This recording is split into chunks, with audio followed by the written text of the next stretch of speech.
एक बार क्या कर रहे के इस प्रांगण में मौजूद सभी आदरणीय बुजुर्गगण, सभी युवा साथियों और हमारी माताएं बहनें, आप सबको मैं अपनी ओर से बहुत बहुत प्रणाम करता हूं, बहुत बहुत चरण स्पर्श करता हूं। और जो मेरे साथ मेरे साथीगण आए हैं, जिनमें भाई ललित ठाकुर जी पलवल से, भाई सूरज जी, वीरेंद्र जी हरिद्वार और मुजफ्फरनगर से, और भी जितने सब साथी हैं, उन सभी की ओर से आपको बहुत धन्यवाद, प्रणाम, चरण स्पर्श करता हूं। मंच पर जो हमारे साथ विराजमान है, जो इस क्षेत्र के सब प्रमुख लोग हैं, अजय सोम जी, पूरण सिंह जी, शेर सिंह राणा जी, दीपक सोम जी, अनिल चौहान जी, अरुण राणा जी, मनोज राणा जी, जगत सिंह जी, जीत राजपूत जी, विक्रांत राणा जी, सन्नी राणा ढिक्का जी, शक्ति सिंह राजपूत जी, दीपक चौहान जी, गुरदीप राणा जी, भूरा राणा जी, नाथी राणा जी, लाला ठाकुर जी, प्रदीप चौहान जी, धर्मपाल मास्टर जी, निर्भय सिंह जी, प्रशांत राणा जी, अजीत सिंह जी, आप सबको भी बहुत प्रणाम और बहुत बहुत चरण स्पर्श करता हूं मैं कि आपने इतना मान सम्मान दिया। और जो हम सबके महान पूर्वज हैं, सम्राट पृथ्वीराज चौहान जी, उनकी मूर्ति का अनावरण इतने भव्य रूप से आपने आयोजन किया, इसके लिए बहुत शुभकामनाएं मैं आप सबको देता हूं और धन्यवाद भी करता हूं कि आपने अपने महान पूर्वज को जो सम्मान दिया, इस पूरे क्षेत्र ने मिलके। मैं अभी शेर सिंह राणा जी से बातचीत कर रहा था, तो मैंने कहा मुझे ऐसा लगता है कि समाज ने अपनी निजी जमीन पे अपने निजी खर्चे से जो है सभी लोगों ने मिलके इस मूर्ति को बनवाया और लगवाया।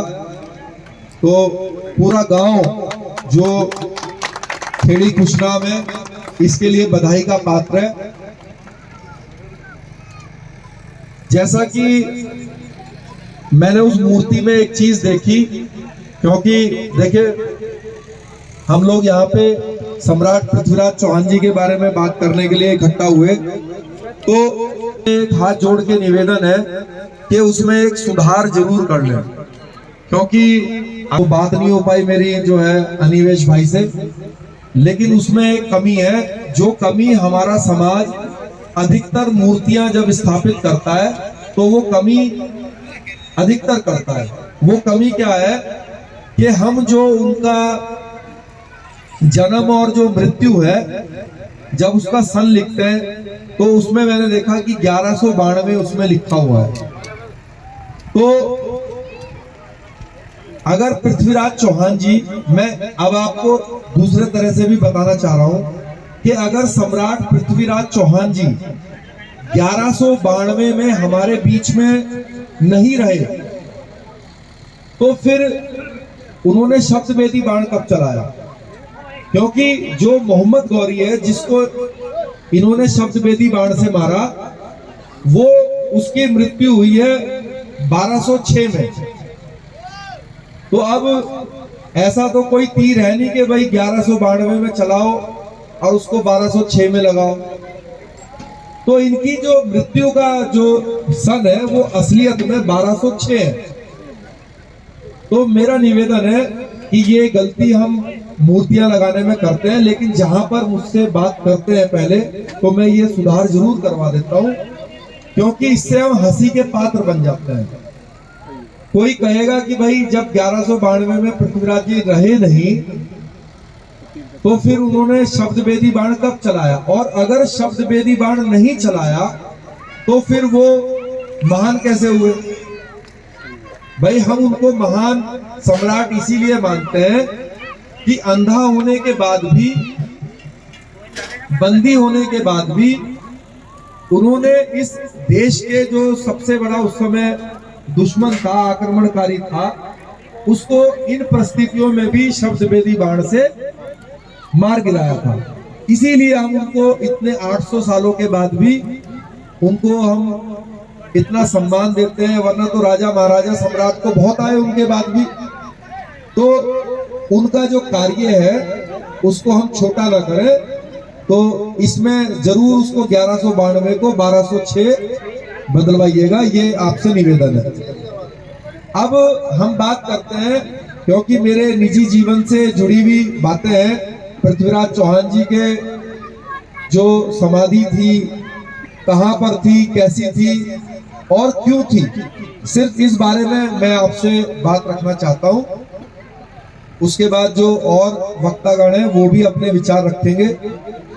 हमारे साथ पूरन भाई साहब हैं जो कि बेहद ही अच्छे वक्ता हैं। मतलब जो बात आधा घंटा समझाने में लगती है वो 1 मिनट में उसमें बात को रख सकते हैं, उसमें इतना मैं इनको बुद्धिमान मानता हूं। तो जो सम्राट पृथ्वीराज चौहान जी हैं, जैसा कि हम सबको मालूम है 1192 में इनको बंदी बनाया गया और बंदी बना के इनको अफगानिस्तान ले जाया गया। गजनी के पास एक जगह थी देयक, जहां पे जो गौरी था, गौरी का पूरा नाम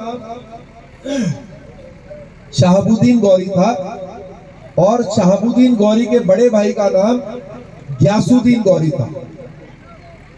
तो शहाबुद्दीन गौरी गजनी से अपनी सल्तनत को चलाते थे और जो इनके बड़े भाई थे ग्यासुद्दीन गौरी, वो हेरात एक जगह है ईरान के पास, वहां बैठते थे, वहां से इसको चलाते थे। और असली सुल्तान भी ग्यासुद्दीन गौरी ही था। ये जो छोटा भाई था ये उनका एक तरीके से कमांडर था जिसने दिल्ली में आके आक्रमण किया था। तो 1192 में बंदी बना के अंधा करके इन्होंने, जो इनका किला था उसके नीचे जेल थी, वहां पे इनको रखा गया और करीब 14 साल तक ये जेल में रहे। चंद्रबरदाई जब थोड़ा सा मामला ठंडा हो गया होगा 8-10 साल में, भाई शुरू में तो एकदम गर्म रहा होगा मामला, तो जब ठंडा हो गया तो चंद्रबरदाई जो है अफगानिस्तान गए, उनको खोजा कि भाई जिंदा है या क्या स्थिति है। जब पता चल गया जिंदा है तो उन्होंने आपस में बातचीत करी और फिर ये प्लानिंग बनाई कि कैसे इनसे अपना बदला लिया जा सकता है। और फिर वो प्लानिंग के तहत जो है, जो आपने एक दोहा सुना भी होगा, 4 बास 24 गज अष्ट अंगुल प्रमाण, ता ऊपर सुल्तान है मत छूको चौहान। जब ये शब्द बोले गए, इन शब्दों के दम पे जो है पृथ्वीराज चौहान जी ने बाण चलाया और गौरी का वध किया। एक और भी, मैं वैसे तो आपने अपने निजी खर्चे पे इतनी शानदार मूर्ति लगाई, ये बहुत बड़ी बात है और बड़ी बात के साथ साथ दुर्भाग्य भी है।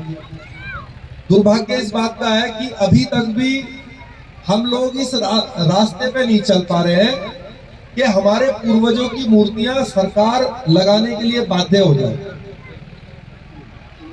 सरकार बाध्य हो, हमें खुश करने के लिए मूर्तियां लगाए हमारे पूर्वजों की, ऐसे रास्ते की समझ भी अभी भी हमारे को नहीं आ रही है। जो कि जिनको हम बेवकूफ समझते हैं, जिनको आप कुछ नहीं समझते, उनको खुश करने के लिए जो है जगह जगह उनके पूर्वजों की मूर्तियां सरकार अपने खर्चे पे लगाती है, करोड़ों करोड़ों रुपए के पार्क बनाती है, करोड़ों रुपए की मूर्तियां लगाती है।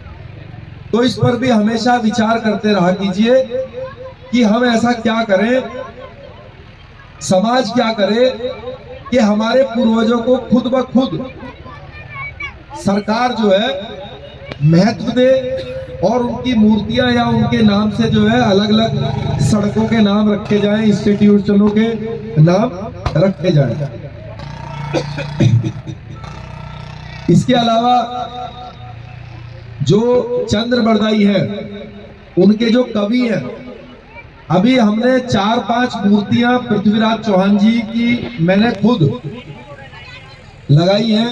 मतलब लगाई से मेरा मतलब ऐसा नहीं है मैंने खुद बना के लगाई, लेकिन जैसे आप और हमने बातचीत करके तो लगवाई, तो उसमें मैंने उनसे ये गुजारिश की थी कि भाई चंद्र बरदाई जी की भी एक छोटी मूर्ति आप सम्राट पृथ्वीराज चौहान जी के साथ जरूर लगा दिया कीजिए, क्योंकि सम्राट पृथ्वीराज चौहान जी के जीवन में या उनको महान बनाने में चंद्र बरदाई जी का बहुत बड़ा रोल है।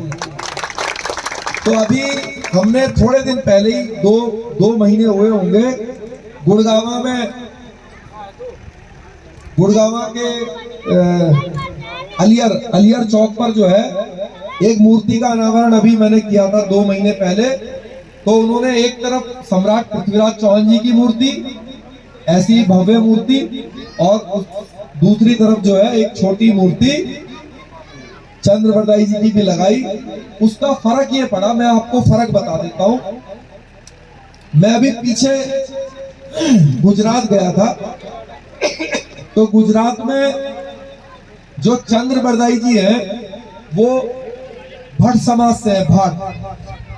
तो चंद्र बरदाई जी के जो वंशज हैं वो राजस्थान में और गुजरात में बहुत अच्छी संख्या में है, और वो हमेशा राजपूत समाज से बहुत प्यार की भावना रखते हैं, बहुत अच्छे उनके लिए विचार रखते हैं।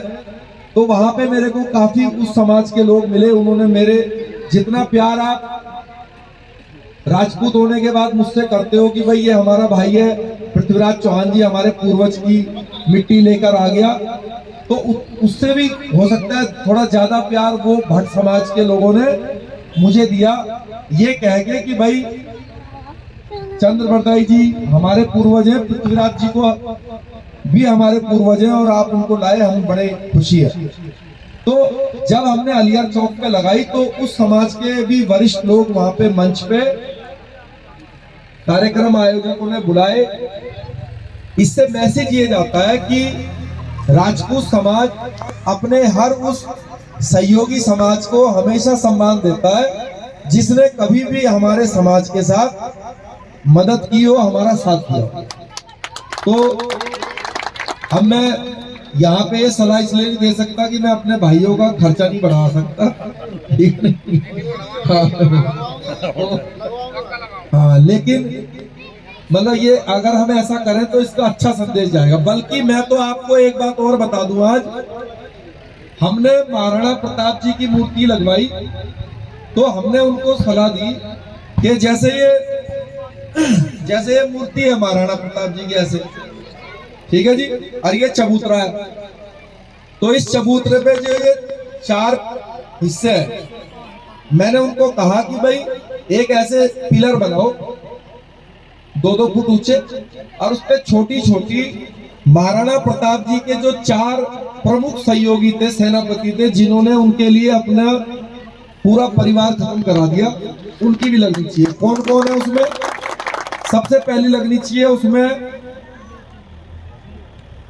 हकीम खान की, एक लगनी चाहिए भामा शाह जी की, एक लगनी चाहिए राम सिंह तोमर जी की है, और एक पूंजा भील जी की, है ना। ये 4 उनके प्रमुख सहयोगी थे। उससे हमारे जो भील समाज के लोग हैं, जो हमारे मुसलमान भाई हैं, जो हमारे वैश्य समाज के भाई हैं, उनके मन में भी आपके प्रति अच्छी भावना जाएगी कि देखो हमारे पूर्वज ने इनका सहयोग किया, तो इन्होंने कितनी हमारे समाज के भी, हमारे भी पूर्वज को कितना सम्मान दिया। इसमें 10 लाख रुपए की मूर्ति बन रही तो 50-50 हजार की मूर्ति भी बनवा दो, क्या दिक्कत। और मैं एक जगह पे बैठा हुआ था तो मैंने ये सलाह दी, तो इत्तेफाक से वहां पे एक बनिया भी बैठा हुआ था वैश्य समाज का, तो उसने कहा राणा जी जो आपकी सलाह है मैं बहुत खुश हूँ, तो जो भामा शाह की है उसका खर्चा तो उठाएंगे राजपूत समाज छोटी मूर्ति का, और महाराणा प्रताप जी की बड़ी मूर्ति का खर्चा मैं उठाऊंगा। तो जब आप ऐसा करोगे तो मुझे लगता है आपके पास पैसों की भी कमी नहीं रहेगी। फिर लाला जी भी आपको खुल के जो है, अभी बल्कि कल की बात बता दूं, अभी अभी मैं गाड़ी में आ रहा था, ये ललित भाई है अपने साथ आया, कहाँ है ये, तो ये मुझे अभी कल जो है इसने पलवल में प्रोग्राम कराया, मैं आपको बताता हूँ लोगों को अच्छा लगता है। तो ये लेटर हेड पे प्रोग्राम की परमिशन लेने के लिए गया इस पे डीसी ऑफिस में। तो जो डीसी का पेशकार था उस लेटर हेड पे महापुरुषों की फोटो लगी हुई थी, तो उस पे हमारे लेटर हेड पे भामा शाह की भी फोटो लगी हुई है, हमने महाराणा प्रताप जी के सारे सहयोगियों की फोटो लगा रखी। तो वो फोटो देखने लगा, वो कहने लगा ये कौन है, ये कौन है। तो जब भामा शाह जी की फोटो आई, वो कह रहा ये कौन है, तो इसने बताया कि भामा शाह जी है। तो कह रहा ये तो हमारे पूर्वज है, तो तुरंत परमिशन कर दी। तो जब आप भी यहाँ लगाओगे, अभी कई बार आपने देखा होगा महाराणा प्रताप जी की मूर्तियां गंदी पड़ी रहती हैं, उस पर बीट लगी रहेगी गंदगी, क्योंकि अकेले राजपूतों की जिम्मेदारी है साफ सफाई की। जब इनको भी लगा दोगे तो आपके जो है दूसरे लोग भी साफ सफाई का ध्यान रखेंगे और उसको हमेशा जो है नमस्ते भी करेंगे। तो मेरी बात तो जी समाप्त हो गई। आपको पता है मैं बहुत अच्छा वक्ता नहीं हूँ, मैं तो जो मेरे समझ में आती है मैं वही बात रख देता हूँ। लेकिन मुझे बहुत खुशी हुई, हमारे हामिद भाई बैठे हुए हैं, ये अपने मुस्लिम राजपूत भाई हैं, तो हमें जब हम अपने पूर्व, क्योंकि ये भी मानते हैं भाई, हम मानते क्या, सच बात यह है कि ये इनके भी पूर्वज हैं भाई, पूर्वज तो हमारे एक ही है, ठीक है नहीं। देखो आदमी अपना धर्म बदल सकता है लेकिन अपने पूर्वज और अपनी जाति नहीं बदल सकता कोई। तो हमारे को तो बहुत खुशी होती है कि हमारे जो भाई हैं वो आज भी अपने पूर्वजों के नाम पे इकट्ठा होते हैं, एक होते हैं। हमारे सनवर राजपूत भाई हैं, वो भी मुझे अभी मिले थे, हाँ ये भी बेचारे वहां से आए। तो बहुत आप सबका धन्यवाद, आपने अपना कीमती समय निकाला और मुझे भी मौका दिया आपके बीच में आने का। इसके लिए मैं पूरे गांव का जो अपना खेड़ी, खुशनाम है और आसपास के जितने भी हमारे गांव हैं, आप सबको बहुत बहुत धन्यवाद करता हूं मैं। बहुत बहुत धन्यवाद। जय हिंद।